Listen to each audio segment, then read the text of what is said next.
เซฮายสบายดีมาใน EP 2เฮ็ดนะก็ซื้อได้3-4 หาทงแล้วนี่เด่นนี่ก็เต็มเลยนี่ทั้งนี้ดอกบานดอกยูมบาว่าอุปสรรคในการซื้อเฮ็ดเพราะว่าฝนตกบัดนี้เฮ้ยนี่ลัดมาทางอันรัก35มาทางบ้านอันนี้พี่ซูเปอร์กา35ต้นของต้นคุมได้พอมีว่าจังใด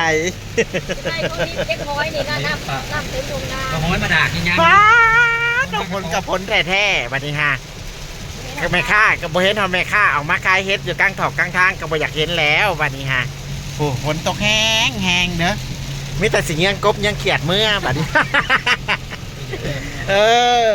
ฟ้าวก็ต้องยังบ่ได้เฮ็ดก็ต้องแม่นยังกบยังเขียดแล้วบัดนี้ฮะเราตากินรถจ้ามื้อนี้ฮะซุมแซวแม่พงอีกเด้อเฮ็ดละดีสีสุพรจ้า ที่เก่าเวลาเดิมอุ้ยพุทธวันเป็นจังไดมื้อนี้ฮะสิกินกบหรือสิกินเฮ็ดปูอ่ะ หรือสิกินเอิงกินประกอบกลาง เดี๋ยวว่าสิกินต้มปลาขอบบ่เฮ้ย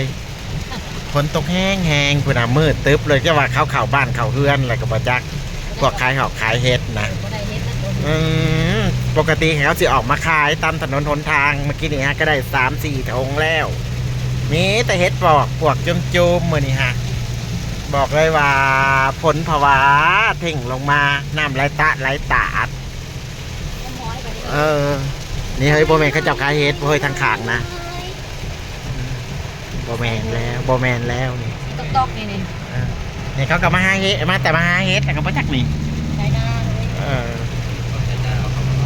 โอเคบายบายเจ้าหน่อยสิทายให้เบิ่งบอลได้ที่ว่าสิเวซื้อ